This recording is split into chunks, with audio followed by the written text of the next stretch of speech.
નિવાસના ગ્રાઉન્ડમાં એક પ્રાણી બહુ જ આવે, એ છે બકરી. બહુ જ બધી બકરીઓ આવતી હતી વસુ નિવાસના ગ્રાઉન્ડમાં. હું બારીમાંથી સતત આ બકરીઓને જોતો હતો. 100-150 બકરીઓ આવે બિચારી, સરસ ખુશી આવે કે સરસ મજાનું ઘાસ ઉગ્યું છે વસુ નિવાસના ગ્રાઉન્ડમાં, આપણે ચરવા જોઈએ. ડ્યુ ડ્રોપ વાળું ઘાસ આપણે સ્નોટ કરીએ, મજા આવશે. હોપડી હોપ કરતી આવે આમ બકરીઓ. હવે જ્યારે ખાય ને બકરીઓ ઘાસ, ત્યારે સતત નાકમાં એમના ઘાસ જાય, કારણ કે એમનું નાક અને મોઢું બહુ નજીક હોય. હવે દીપ, તું જમતો હોય અને સતત તને નાકમાં કોઈ સડી કર્યા કરે તો છીક ના આવે. બકરીઓ સાથે દરરોજ થાય છે જમતા. એ લોકો આમ બકરીઓ ખાતી હોય ને ઘાસ,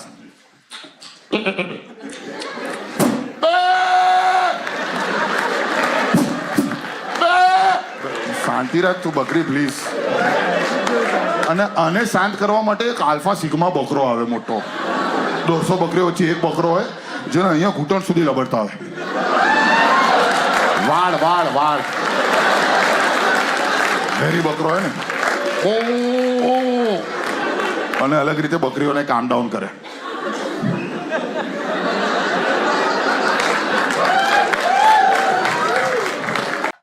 જોવા બદલ આભાર, પણ સબસ્ક્રાઇબ તો કરો યાર.